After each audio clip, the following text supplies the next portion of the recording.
मुझे आज भी वह दिन अच्छी तरह याद है जब मैं इस मुसीबत में फंसा था। उस दिन को भूलना चाहते हुए भी भूल नहीं पा रहा हूँ मैं। मुझे नहीं मालूम कभी भूल सकूँगा या नहीं।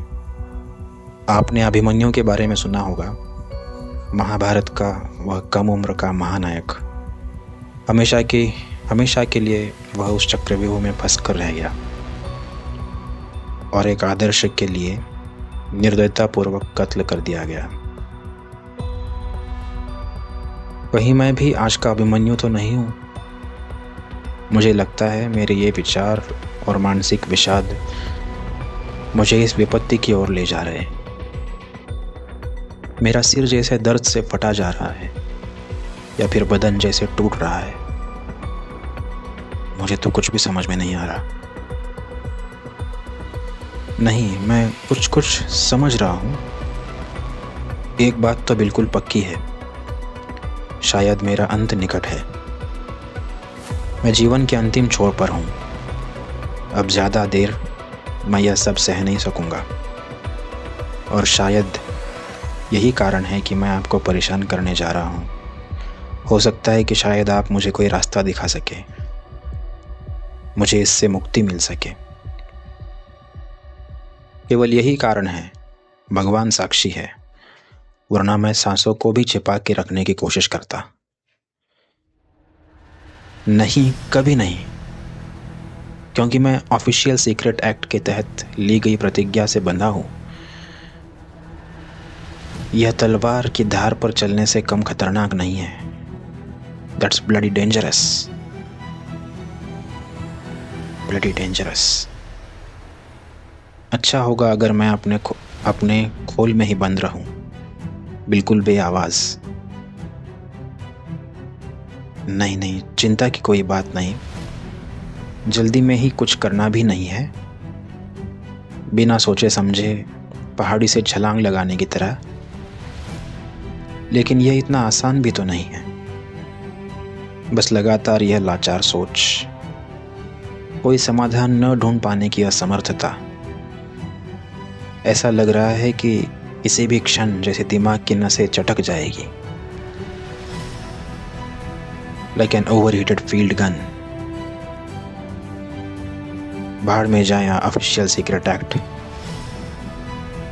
लेकिन इसे अपने तक ही रखिएगा, किसी से कहिएगा नहीं। मेरी भलाई के लिए, सदाशिव की भलाई के लिए। What's that? ओ हाँ, मैंने तो बताया ही नहीं कि यह महानुभाव सदाशिव है कौन। देखा, यही तो मैं कह रहा था। हमेशा ऐसा ही होता है। एक मिनट के लिए ठीक नहीं सोच सकता मैं, लेकिन आपके साथ ऐसा नहीं होगा।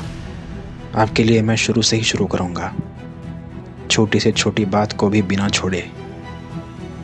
आशा है कि आप मेरी सारी बातें ध्यान से सुनेंगे, वरना आप भी दूसरों की तरह चकरा जाएंगे या उनसे भी कहीं ज्यादा चकरा जाएंगे। अब मैं पहले आपसे अपना परिचय करवाता हूँ। मैं हूँ लेफ्टिनेंट कर्नल अरविंद जामखेड़कर, AMC। आप सही है, आर्मी मेडिकल कोर। हाँ, मैं सेना में शल्य चिकित्सक हूँ। सॉरी, डिड यू से यू आर राइट? आमतौर पर हम मेडिकोज कैप्टन या मेजर पद से ऊपर नहीं जा पाते, लेकिन बांग्लादेश की लड़ाई में मैंने भी हिस्सा लिया था। And lordy, what a piece of action that was.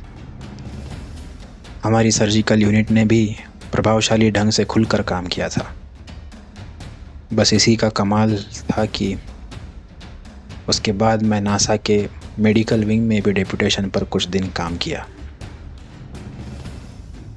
Military medicine का उच्च प्रशिक्षण भी लिया। मुझे ह्यूस्टन में माइकल दबेके के अधीन कुछ समय तक प्रशिक्षण लेने का मौका भी मिला। You got it? अरे वही माइकल दबेके, जग प्रसिद्ध हृदय प्रत्यारोपण विशेषज्ञ। यहाँ तक कि वापस आने के बाद भी वही रोज़ाना के खांसी जुकाम और चोट खरोच के इलाज के साथ साथ इस दिशा में भी मैंने अपनी खोजबीन जारी रखी थी। इसका नतीजा यह हुआ कि international journal of military medicine में दर्जन भर बेहद शानदार पेपर्स लिखने का श्रेय मुझे मिला। What? Oh don't go old man. आपको लग रहा होगा कि मैं बेकार ही शेखी बघार रहा हूँ, लेकिन ऐसा नहीं है। मेरा विश्वास कीजिए, मैं तो केवल आपको सब कुछ विस्तार से बताना चाहता हूँ, क्योंकि आगे जो कुछ बताऊंगा उसके साथ इसका संबंध है। But about that letter. मैं आपको बता रहा था कि यह सब शुरू कैसे हुआ। आज भी वह दिन याद है, दिन की तरह ही साफ और उजला, जीवन की तरह सच्चा। वह खास दिन, उस दिन लॉली का जन्मदिन था। लॉली यानी ललिता, मेरी अर्धांगिनी। अरे नहीं, आप नहीं कर सकते। मैं जो कुछ बता रहा हूँ उसकी सच्चाई जानने के लिए भी आप उससे नहीं पूछ सकते, क्योंकि उसे खुद ही कुछ नहीं मालूम। यह हमने सेना में रहकर सीखा है।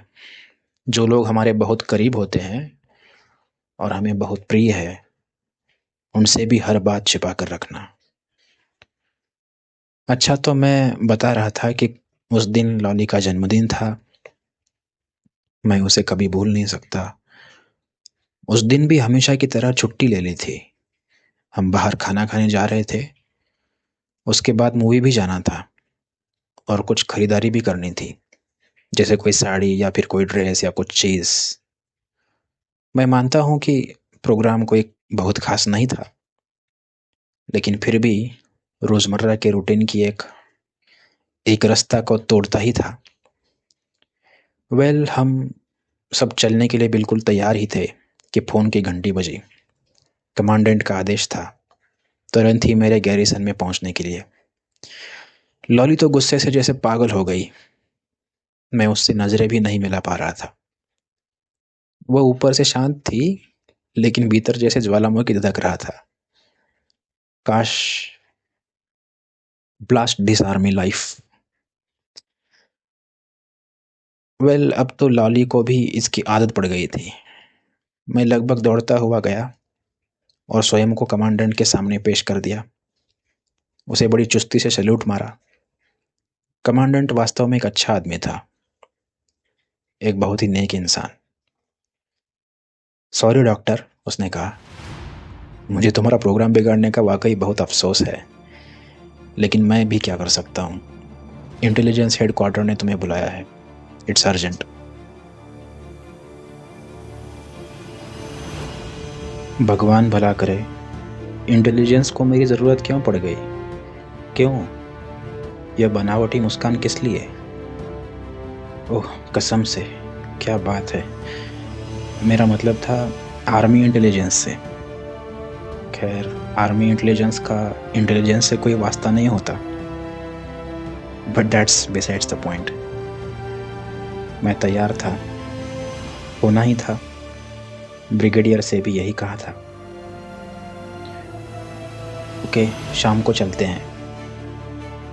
मैंने सोचा हम लंच लेकर मूवी चले जाएंगे, और जहाँ तक शॉपिंग का सवाल है वह लॉली पर ही छोड़ देंगे। वैसे भी मुझे साड़ियों के ढेर देखकर बोरियत ही होती है। लेकिन ब्रिगेडियर ने जल्दी ही मेरा दिमाग ठिकाने लगा दिया। Sorry again, it's NSOS। बाहर हवाई जहाज़ में तुम्हारा इंतज़ार हो रहा है। वह बस उड़ने ही वाला है, सीधे यहीं से जाना होगा। मैं ललिता बेटी को समझा दूंगा। समय मत खराब करो, गेट क्रैकिंग। Yes sir. आदेश तो आदेश है, कोई प्रश्न करने का सवाल ही नहीं। मैंने फिर से सैल्यूट किया और तेजी से उस हेलीकॉप्टर की ओर भागा, जिसके पंख मिक्सी की तरह तेजी से घूमने लगे थे। मुझे इंटेलिजेंस हेडक्वार्टर पहुंचने में मुश्किल से 1.25 घंटा लगा, लेकिन इस थोड़े से समय में ही कम से कम 6 बार मुझे जल्दी करने के लिए रेडियो संदेश दिए गए थे।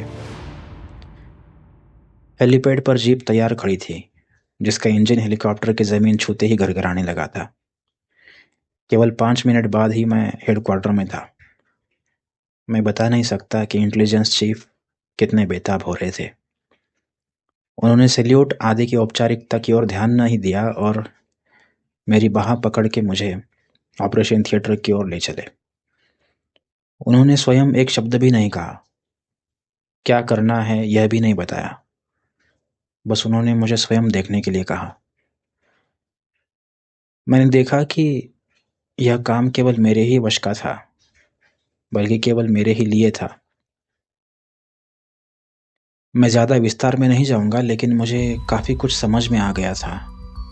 सामने मेज पर एक मांस का पिंड पड़ा था, अच्छा डील डॉल, किंतु बहुत बुरी हालत में। उफ, कितने भयानक घाव थे। लगता था जैसे शरीर का सारा रक्त बह गया हो। और फ्रैक्चर, जांघ की हड्डी बहुत ही नाजुक मोड़ पर मुड़ी हुई थी। कार्डियोस्कोप लगा हुआ था, लेकिन उसका चमकदार बिंदु सीधी रेखा में चल रहा था, कोई उतार चढ़ाव नहीं, जैसे उसे भी सीधे मार्च करने का निर्देश दिया गया हो, या जैसे वह किसी दम्भी व्यक्ति की तरह सीधा अकड़ कर चल रहा हो। पंछी पिंजरा छोड़कर बहुत दूर जा चुका था। आप समझ गए ना मैं क्या कहना चाहता हूँ? मेरा मतलब है उसका दिल उसे अलविदा कह चुका था। EEG भी लगा हुआ था। यहाँ कुछ अच्छे संकेत मिल रहे थे, यानी कि दिमाग अभी चालू था, लेकिन वह भी क्षीण होता जा रहा था। कुछ क्षणों के लिए किसी के मुंह से एक शब्द भी नहीं निकला।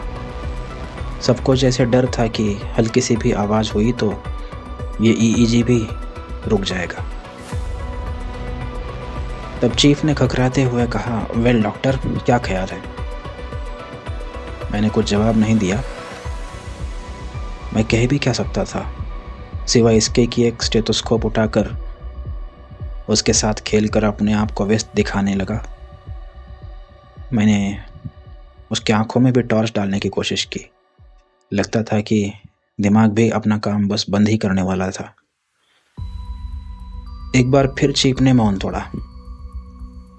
डॉक्टर, हमारे फिजिशियन अमरजीत सिंह से मिलिए। एक लंबे तगड़े सिख ने कड़क सैल्यूट मारा। वह कैप्टन था।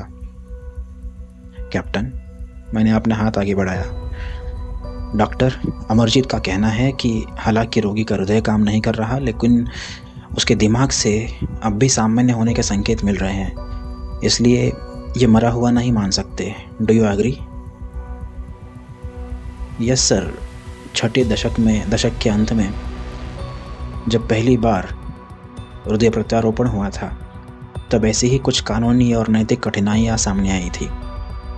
तब बहुत सी दलीलें भी दी गई थी, और उनसे जो बात उभर कर सामने आई वो यह थी कि जब तक किसी आदमी के मस्तिष्क से सामान्य होने के संकेत मिलते हैं, तब तक उसे मृत नहीं माना जा सकता, कम से कम क्लिनिकली तो नहीं।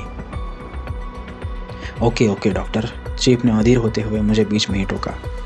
हम सब जानते हैं कि यह रोगी अभी मरा नहीं है, वह जीवित है। यह और भी अच्छा है। क्या तुम उसे पूरी तरह जीवित कर सकते हो? उसका दिमाग अब भी काम कर रहा है, केवल दिल धड़कना बंद हो गया है। क्या तुम दूसरा दिल लगा सकते हो? मेरा मतलब है, क्या इसे बदल सकते हैं? Everything should be hunk and डोरी देन। हमने तुम्हें इसीलिए बुलाया है डॉक्टर, इसका हृदय बदल दो। प्रत्यारोपण? और ऐसे में? इतनी जल्दी?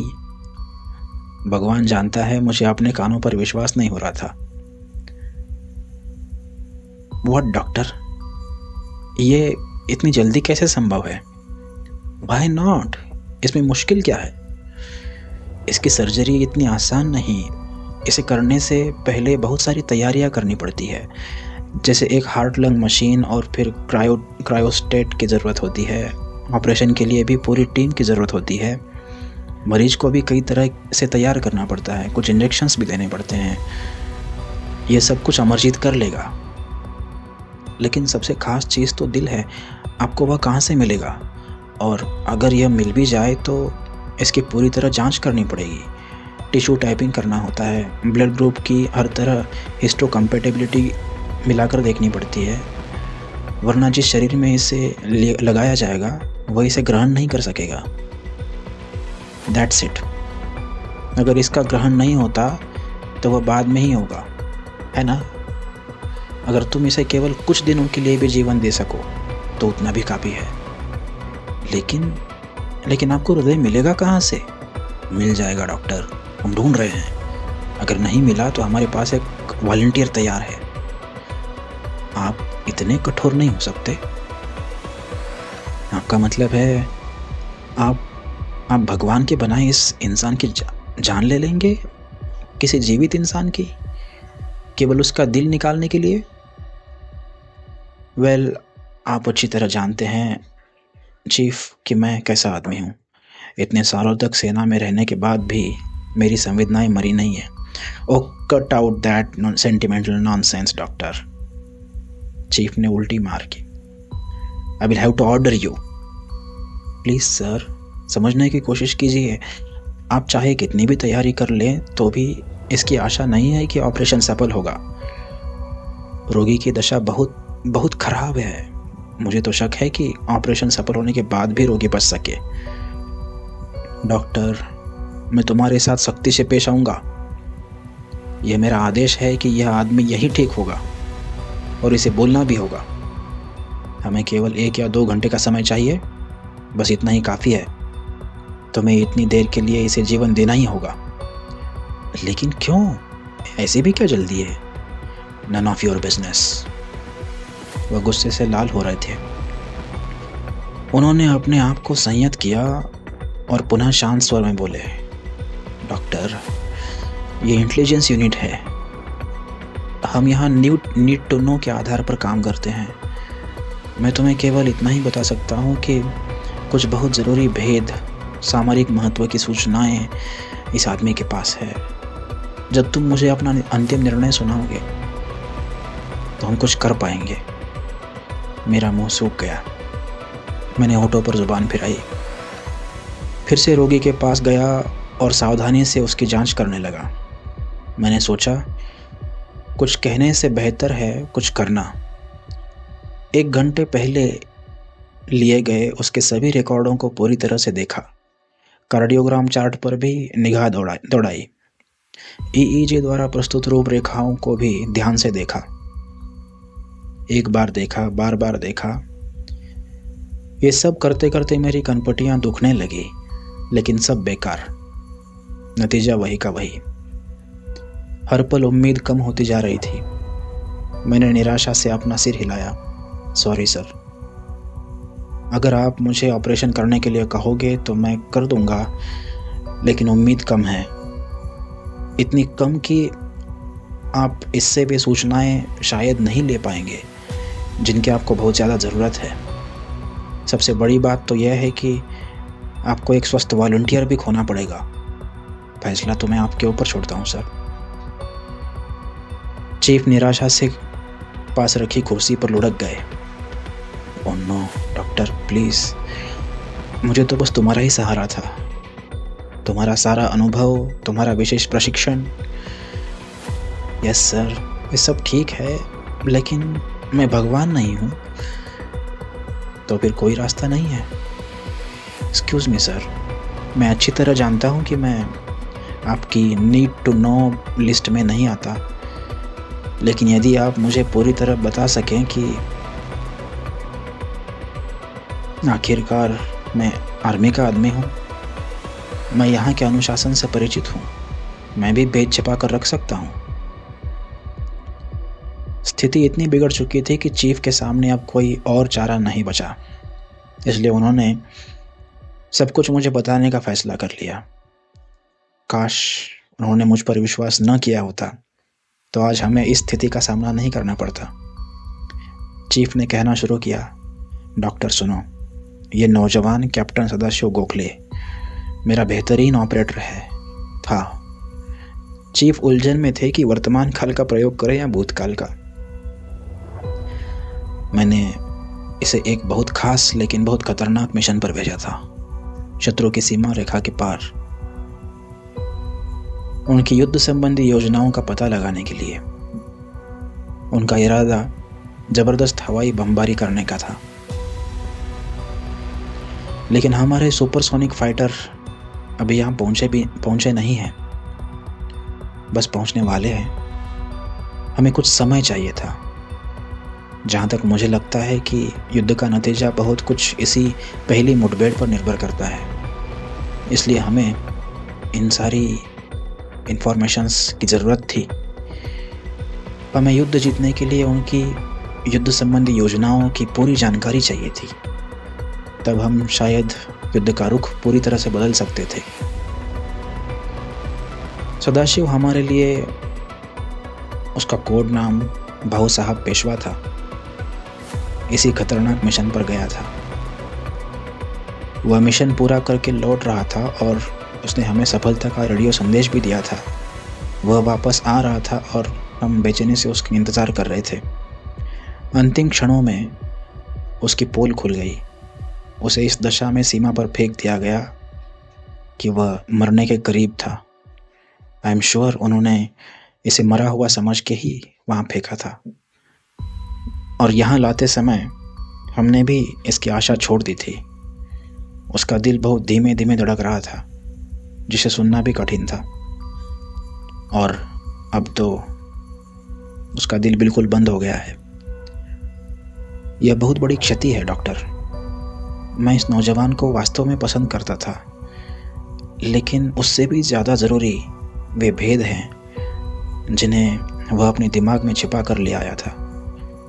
अब वे मिल नहीं सकते। सबसे बुरी बात यह है कि शत्रु सावधान हो गया है।